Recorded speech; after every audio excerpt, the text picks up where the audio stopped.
nakalagay po dyan sir na ang inyong SFP ay merong 1.25G. Okay? Merong 1.25G. So ibig sabihin sir, 1,250 Mbps lang ang kayang tanggapin at iba to.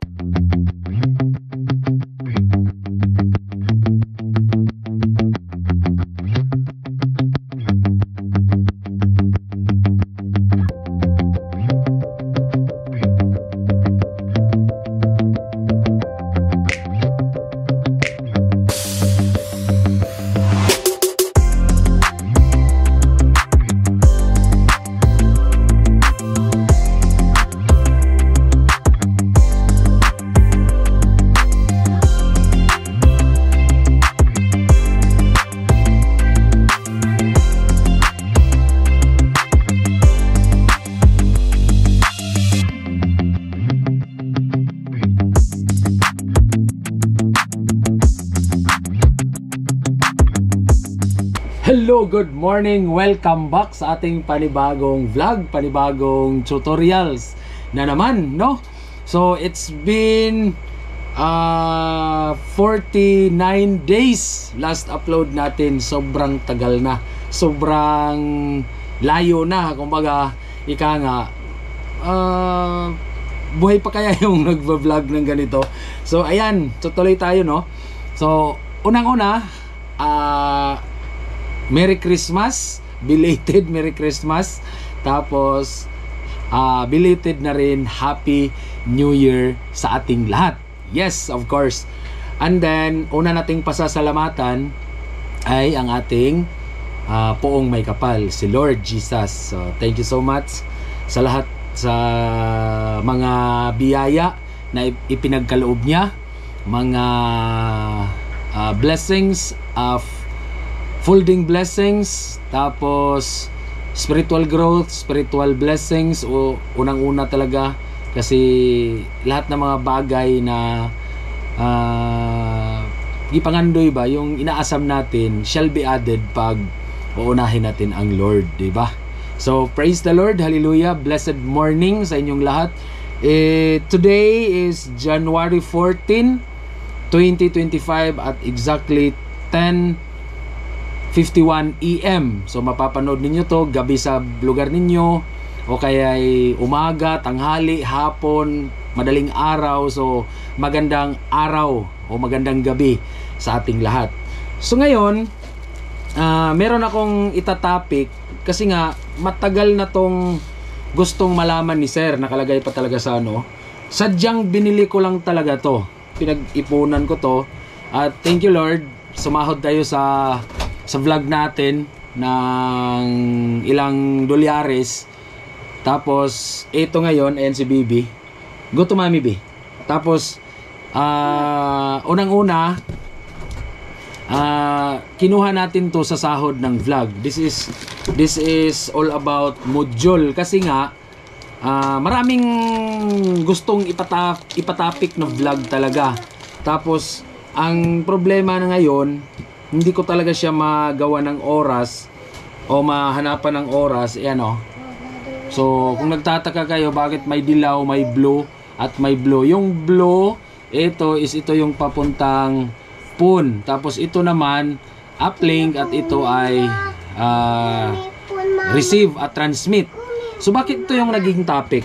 Dahil nga yung mga client natin ay slowly transition na sila from FBT going to FTTH talaga na mga deployment o yung end-to-end pure fiber to the home internet. So pag ganon, LCP yun. So medyo tricky part kasi nga may fusion, maraming pagdadaanan. Ang pinaka-concern ng mga halos nag-message sa atin ay yung ilang bandwidth ba yung kayang patatagusin at ano yung gagamitin. So ganito, bigyan ko kayo ng proper computation. Hindi to nire-reveal sa iba, pero as pasasalamat sa inyo, thank you so much sa lahat ng mga sumusuporta at sa mga ano din, meron din kasing nag-message na mga hindi nila nagustuhan yung mga response natin kasi meron nga tayong admin na pinapa-reply at hindi naman niya talagang kung kagaya sa akin ba na talagang masasagot ko yung mga concern nila direkta o yung direct to the point. So may admin akong pinapa-reply ganito, ganyan. So ang nangyayari, hindi siguro na satisfied dun sa ano. So sorry, unang-una hihingi po ako ng paumanhin sa inyong lahat kung mapapanood niyo tong vlog na to. Sorry po na hindi talaga ako mismo yung time na yung nakaka-reply sa inyo. May admin po tayo at hindi naman ganun kabihasa yung admin o kaya kalawak yung about yung idea, knowledge niya about sa FTTH, kaya nagiging ganun yung mga posibleng reply niya. So much for that. Bago natin umpisahan, shout out muna natin ang ating mga malulupit na mga followers, subscribers sa YouTube. Anyway, sa Facebook wala tayong upload na mga ganito, paminsan-minsan lang mga live. Pero sa YouTube talaga tayo full vlog detailed kumbaga. So shout out natin si Sir Bemri near Pinserga. Shout out sa iyo, sir. Nice, thank you sa pag-share. Yes, welcome po. Shout out kay Sir Alvin Sambalilo 9008. Shout out kay Tiktronics TV 8200 at marami pang iba. Ito lang. Ito. Shout out kay Fredney Gright 9113. Shout out sa iyo, sir. Pwede po ba i-bypass ang FBT 955 Ricta 8020 first snap? Maliit lang po kasi ang deployment ko. Anything will do, sir. Kahit ano po ang gagawin ninyo, basta ito lang, as long as you have the right optical power reading.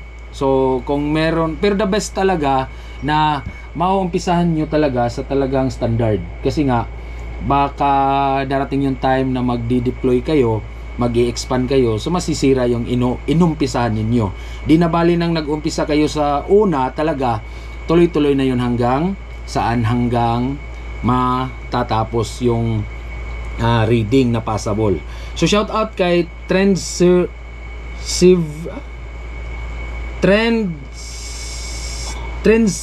everywhere 6941. Hindi ko na mabigkas-bigkas kasi kasi dire-diretso yung pangalan. Shout out kay Sir Jay's Philippine Street Food 543. Shout out sa iyo, sir, kung saan ka mang sulok ng ating Pilipinas. Bray Ramo Sidin, shout out sa iyo, sir. Shout out rin kay Mr. Jung Gaming. Shout out kay Sir Robert Mandag Das B4C. Shout out kay Adriel Sabornido 7964.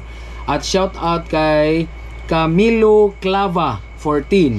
Last but not the least, meron pa isa pala, kay Lorelai Tan Vlogs 7023. At last na lang, Sir Arnel Binalay 8614. At special shout out kay dalawa, kay Sir Paul Genesis Guhil 5954 at kay Sir Alex Gustin 74. Sir, di ko ma-open yung Visol Jipon ko. Na-try ko na palitan ang password. So siguro na-solve niya na to dahil 2 weeks ago yung kanyang concern. So okay, balik tayo sa ating pinakang concern talaga. Ito yung pinakang topic natin.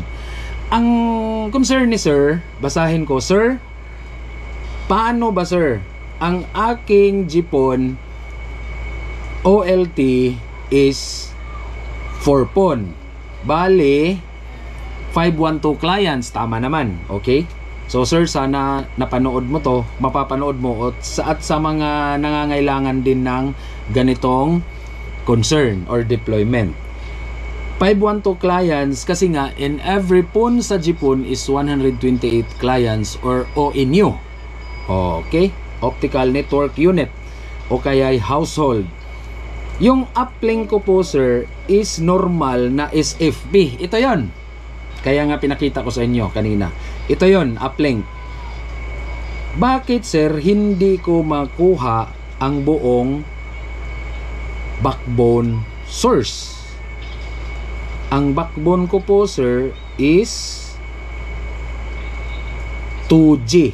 Apat na 500 Mbps from Major Telco Business SME. Okay, so yan masasagot. Sana masagot ko sir. Sana yung sagot ko pala ay tamang-tama or akmang-akma doon sa need mo. So ganito po kasi yun sir. Unang-una, kung i-divide mo into phone o yung kayang 512 clients, i-divide mo siya sa 2 gig. So magiging, kwentahin ko sir ha. So 2,000 divided by 512. So magiging 3 Mbps lang yung isang allocation nyo sa isang client. 3 Mbps lang. So pag sinabing hindi mo makuha yung iyong source, ganito po kasi sir. Kasi ang allocated niya is 20 Mbps. So palagay natin 20 times 512 clients. So meron kang 10,240 Mbps. Tama ba? So do the math. So meron kang dapat source na 10 gig. So bakit, ang tanong niya, concern niya, bakit daw hindi niya makuha yung 2,000 Mbps na naka-load balance doon sa kanyang server? Kasi yung OLT niya is 15 kilometers away from bahay, from server. So ito yung server niya. Tapos 15 kilometers away, nandun yung OLT niya, which is meron tayong deployment na ganon na naka 19 kilometers nga. Okay? So sana maintindihan. So meron tayong 15 kilometers na away na OLT from server dumaan sa kanyang core router na 2116. So ibig sabihin, yung kanyang 512 clients, kasi buo na to nagawa na, yari na, meron na daw 500, sagad na siya 512. So minsan nga nasusubra, may nalalaglag, may nakikik, may nag-activate, may nakikik, may nag-activate. So normal yun kasi sagad ang 128 unos per phone. So ganito, balik tayo. Bakit hindi niya makuha ang kanyang 2 gig? At take note din, ang inyong source po sir ay 2 gig. So i-divide nyo sa 512 clients, which is meron na lang kayong 3.5 Mbps ata, or palagay natin 4 Mbps bawat isa. O diba? So isipin nyo yun, 4 Mbps na lang. So ang allocated ninyo ay 20 Mbps. So magiging 2,240 Mbps yan. So 10.2 gig. 10.24 gig yun. O, parang ganun ang mangyayari. 10,240 Mbps. So 10G. Kahit mag 10G ka sir, hindi talaga lalabas yung kahit 2G man lang sa inyong source dahil ito yung gamit ninyo. Makinig ng mabuti. Ito yung transmit, ito yung receive. Dilaw. O, tama ba? O, dilaw. Ayan. Tapos, ito yung transmit. Tapos, ito yung receive. Nakalagay po, sir, kahit naka-phone module, no matter what, kung naka-phone module man siya o hindi, focus tayo sa naka-phone module, nakalagay po dyan, sir, na ang inyong SFP ay merong 1.25G. Okay? Merong 1.25G. So, ibig sabihin, sir, 1,250 Mbps lang ang kayang tanggapin at iba to. Okay? So, kahit yung source mo ay 2G allocated for that OLT 15 kilometers away, ang mangyayari niyan, hindi talaga lalabas yung 2G. Kahit 10G pa yan, sir. Dahil ang inyong SFP ay 2.25G lang. Sana, sir, malinaw. 1.25G. So, ibig sabihin, 1,250 Mbps lang ang kayang ibato at tanggapin. Malinaw, sir? So, ang gagawin mo nito ngayon, humanap ka ng SFP module. Meron naman siyang SFP module na sabihin na lang nating 10G. Sige, bili tayo ng 10G. Kung may mahanap ka, sir, 10G. Kung may 2.4, 2.5, pwede na rin. Kasi 2G lang naman ang source mo. Useless din kung magti-10G ka. Alam ko hindi madidetect ang 10G pag yung source mo ay hindi 10G. Hindi madidetect ng SFP. Hindi ko pa na-try. So, meron tayong deployment sa Dumaguete. Masusubukan natin talaga ang actual noon. Kasi yung source natin na nilagyan natin ng 10G sa setup natin sa Manila ay meron na silang source. Hindi na pinagalaw sa akin, pinatesting na lang, pinatingnan na lang at tumagos naman. Ito ay patitestingan natin sa iyo mismo. So bumili ka ng 10G kung kaya naman, bumili ka rin ng 2G kung meron o 2.5. Sana meron 2.5 kasi nga merong 1.2. Siguro merong 2.5. So, hindi ko pa rin nasubukan. Pero yung 10G, subok na. So, hindi madidetect na 10G pag hindi 10G yung inyong SFP module.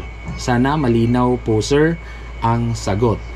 Ang tanong uli niya, hindi naman niya tinanong, concern lang, suggestion. Ang iyong Microtech is tawag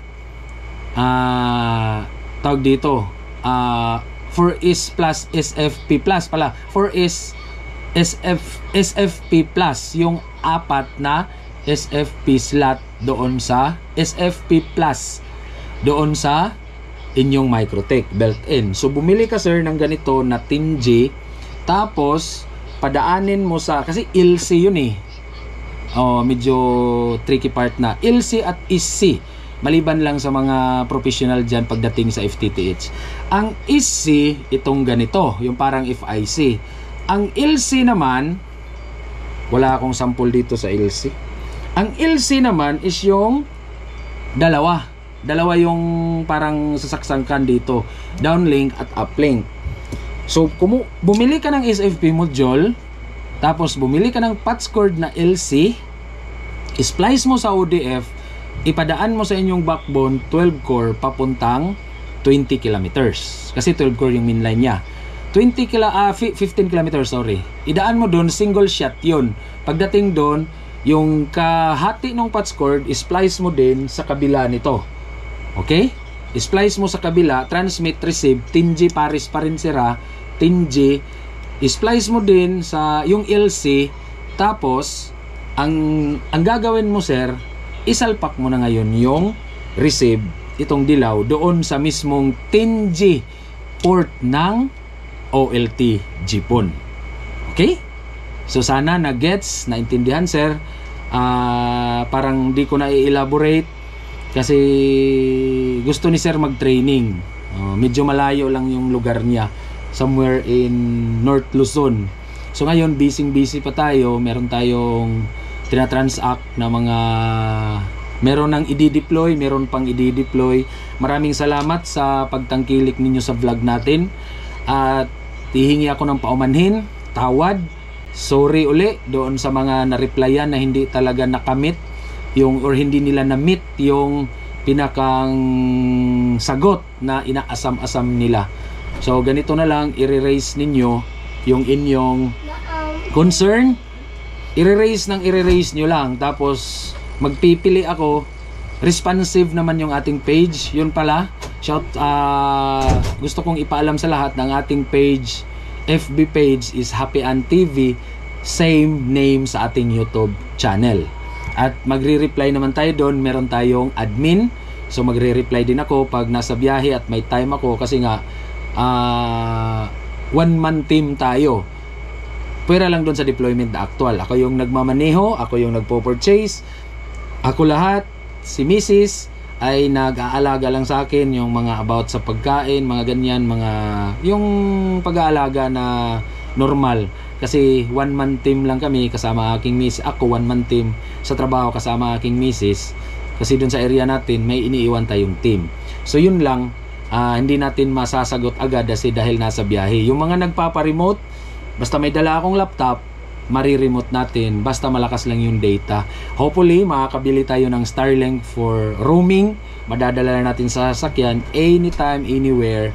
Meron tayong internet at ma-access natin yung inyong mga servers at mariremote natin yung inyong mga Microtech OLT lahat. At doon pala sa about sa system, sad to say, wala po akong utay-utay na binibenta. Kasi ganito po yun, pinupunduhan ko siya ng pera, ng kapital, bibilhin ko yung buong system, nakapundo. Pag may nakuha doon, hindi naman fit yung mga natira sa mga pangailangan ng iba, wala rin. Hindi rin siya mabibinta, matutulog. So sad to say, pag utay-utay, marami naman dyang recommended na mga sellers. So kung gusto nyong mag-direct sa kanila, mag-direct na lang kayo. Kung gusto din ninyong kumuha sa mga Shopee, online stores, any online platforms na mga seller, yung sales, online platform sales about FTTH, basta legit, merong mga reviews na mga ganda, kumuha kayo at your risk, at your end. So wala po akong hold on kung ganito ganyan kasi nadali na po tayo ng mga nakailang beses. Kaya kung gusto niyo magtangkilik sa ating serbisyo, sa ating system, bukas po ang ating Facebook page, mag-message po kayo doon. Anyway, meron naman tayong mga na-set up na, pwede naman tayong mag-comment doon sa baba kung legit ba sa mga na-set upan. So wala naman tayong negative comments doon sa baba ng ating mga videos. Kaya hindi ako nagto-turn off ng comments para makapag-comment kayo doon based on your experience sa ating actual setup at ating mga suggestion. So doon pala sa nagpaplano, yung nagbibigay ng mga floor plan ba tawag doon? Sabi nila floor plan hindi, yung diagram yun, tama. So yung network diagram, mag-send lang kayo, tapos pag marireplyan ko, wala hong bayad yun. Pero yung time ko is limited kasi meron ngang kumuha ng mga packages. Hindi naman sa magbabayad kayo, uunahin ko kayo, no, first come first serve. Kasi nga nagsiserve tayo kay Lord. So kumbaga, sino yung nauna, siya yung unang masiserve kahit gaano pa kalaki yung system mo. Kasi pag sa atin at sa atin yan, ibibigay at ibibigay ni Lord yan. Ganun lang po. So God bless everyone. Sana nasagot yung concern, at yung kung meron pa mga concern about dyan, sana masagot at naliwanagan kayo. Basta yun lang, recap, pag ilang clients, i-divide ninyo sa inyong source. Yung source ninyo, i-divide ninyo sa client. So gaya ng ginawa natin, so 512 clients, so 2,000 Mbps, apat na 500, so 2 gig, divide into 512 clients, magiging 4 Mbps ang kinalalabasan ng bawat isa. So meron pang concern about dyan. Sir, hindi naman sila sabay-sabay. Yes, tama. Pero paano pag dumating yung peak hour talaga na mismo ng network mo? So magiging bottleneck din. So allowance siguro, mga kahit 4 gig, apat na 1G. So i-load balance ninyo, magiging 1+1. Meron tayong system about dyan.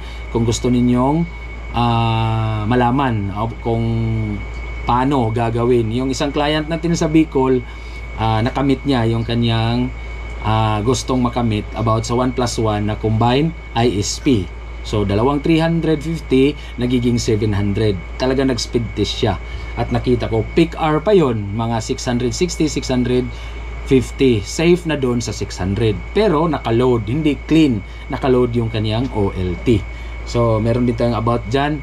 So about sa ating source na kailangan ba sir na ganito, dapat kung ilang client ganoon din yung source. So dapat talaga, kung ako yung pagdidesisyonin, dapat talaga na kung 20 times 512 is nasa mga 10G. So kahit 5G kalahati lang, kasi hindi naman concurrent users yun.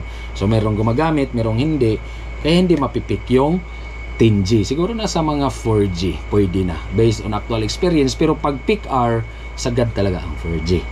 Anyway, God bless everyone and happy New Year sa ating lahat. Late ang aking pagbati dahil sa kabisihan natin. Last 3 months ago, wala tayong upload, wala tayong silent tayo sa kadahilanan na nag-training tayo sa ating pastoral. So, yun nga, meron tayong mga G12 training kay Bishop Uriel. Lahat ng mga about sa G12 ay pinag-trainingan natin kasi